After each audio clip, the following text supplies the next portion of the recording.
Hello and welcome to my presentation for the BIM Coordinators Summit entitled Flight of the Project Navigator, a BIM Odyssey. So just a little bit about myself. My name is Hoang. I am a BIM manager at Hoang Studio. I joined the studio in 2016. I spent 10 years as a design technologist and also 12 years, the last 12 years specialising in BIM. I've got experience in the UK and I've also worked in Australia. This is our studio based in King's Cross. We have a team of around 250 designers, architects, makers, creators and innovators. And primarily we are makers.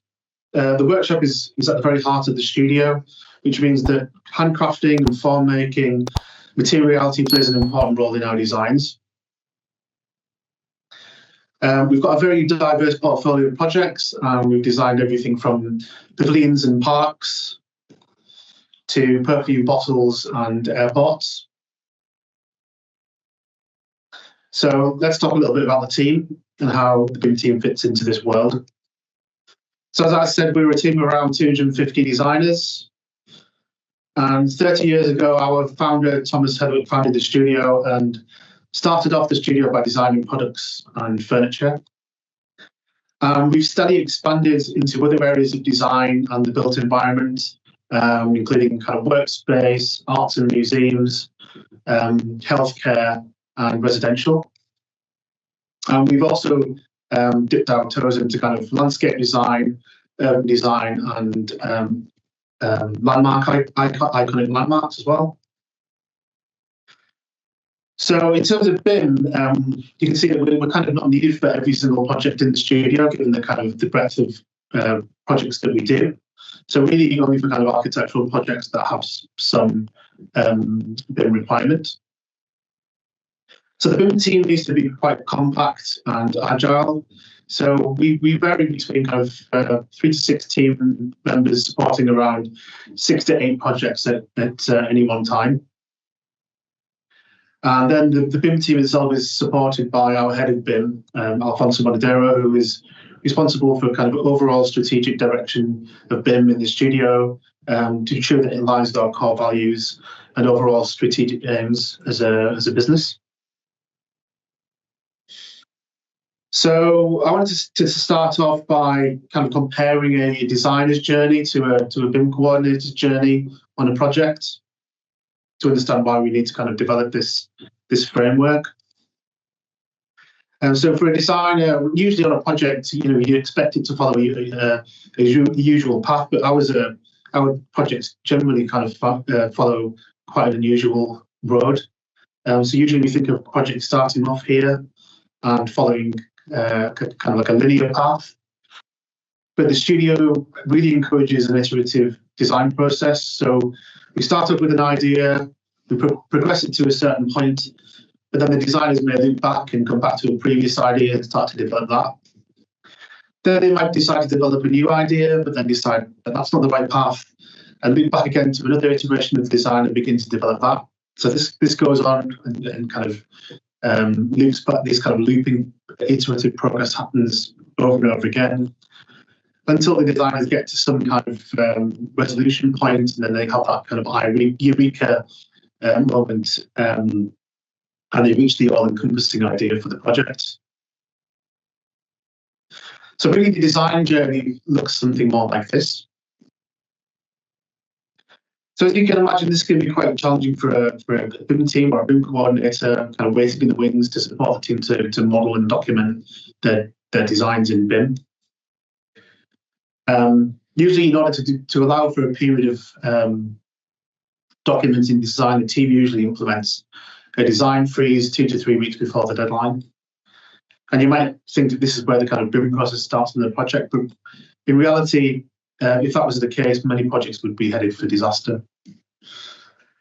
But in fact, as we all know, the BIM journey has begun way earlier than this, and setting up the strategy and processes that allow kind of designers to transition smoothly from design to documentation. So this is the story of that journey and how we organise ourselves to ensure we don't get to a situation where the project is heading off a cliff. So let's compare that with the kind of BIM coordinated view of a project. So one of the issues we sometimes have on projects is that perhaps BIM coordinators don't land into a project at the very start of the project. They may join midway through, which means that they may have a quite narrow view of where they might be on the project and how they might then support the team. So we want to find a way to support the BIM coordinators to ensure that they have the full view of where they are in the project in terms of BIM implementation, to essentially widen the torchlight so they have a holistic view of the project. So it's about providing full picture. And every project has slightly different requirements and different pathways to get to the same destination.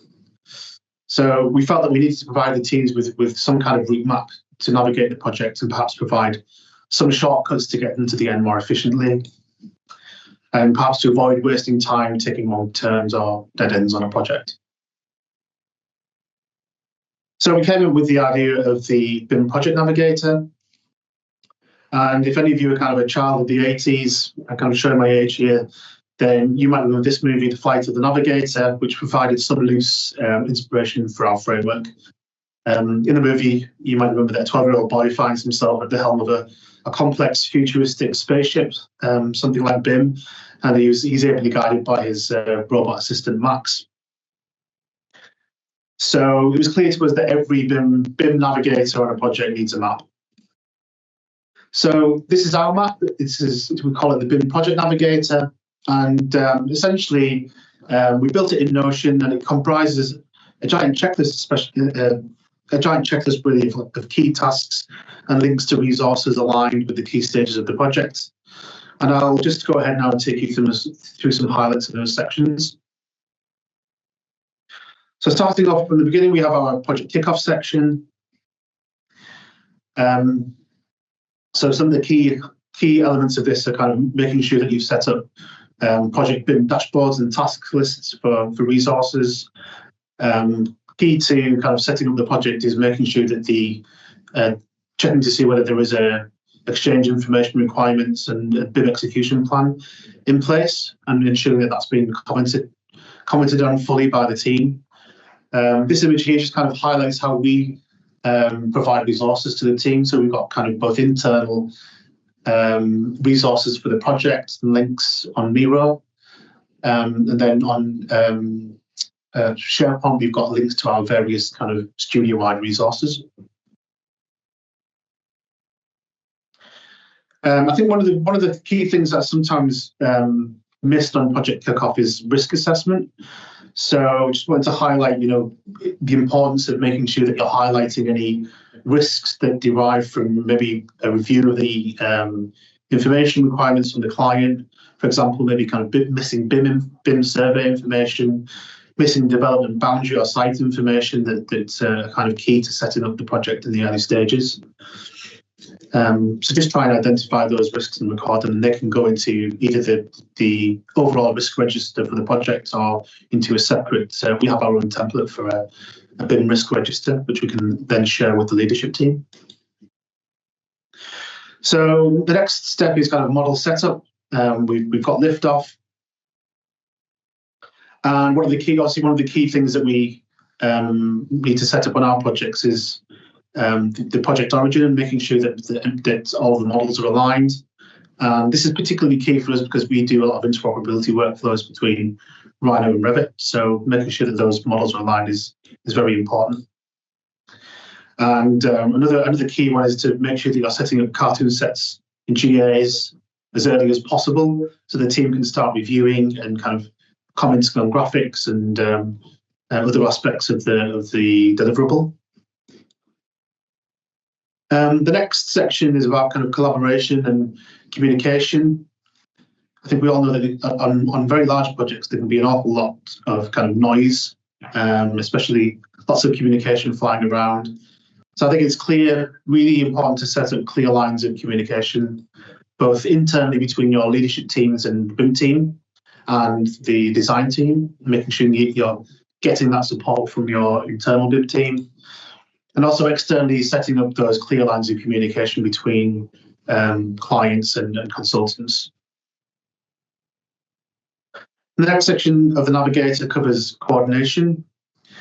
This is our coal drops yard project in King's Cross, and we hadn't have coordinated these two roofs in the right way, then you can imagine that this project might not have had the same kind of effect. So what we have in place for our BIM coordinators for coordination is a strategy document, which kind of highlights all the key processes needed to set up a successful coordination workflow. And this doesn't just include setting up how to set up bi-weekly meetings, but understanding what activities need to occur and when, setting clear definitions for clash priorities and processes for issue management. So the final part of the Project Navigator deals with delivery of the BIM models and documentation. So some of the highlights of that might be to kind of maybe make sure that you're checking your contractual deliverables for the project, establishing and aligning with the program and key milestones. Again, setting up your cartoon sets and making sure the team are continually reviewing those sets. We like to make full use of digital online software like Miro collaboration to review our drawing sets with our teams. And I think one of the things that sometimes people forget on projects are kind of legal disclaimers on projects. So we quite often miss this little legal disclaimer in the top right-hand corner of the project. And I think it's quite important to make sure that has been passed and reviewed by your legal team to make sure it aligns with the contractual deliverables of the project well in advance of delivering the models of the drawing set. So post-delivery, I think what we like to do at the end of the project is to have a checklist for making sure that you archive all of your models and also do a final QA/QC check. We have our own kind of in-house tools which automate that process and just provide a report into the folder with the archive models for the condition of those models if they ever need to be resurrected, and the next team can see what condition those models are in. And then it's key to capture lessons learned from the team. This is a Miro board that we set up to kind of capture overall impressions of the project, biggest negatives, biggest positives, and ways in which we can enhance processes to bring into the next project. And we get our team to also kind of capture lessons learned and knowledge as well from the project into project reports. Again, we use Notion for this, but you can use whatever you feel is kind of appropriate. We find this is a very quick and easy way to kind of get a lot of the knowledge into from the project into a central location that can then be shared amongst the team. And then in summary, we felt we needed to provide the team with a framework or roadmap which they can take to every project and always find where they are. And that's why we came up with the Project Navigator. We found it to be really useful. So have a roadmap that helps with project navigation, make sure that you're listing out all of your key tasks and deliverables, and then make sure that you're providing links to any key resources.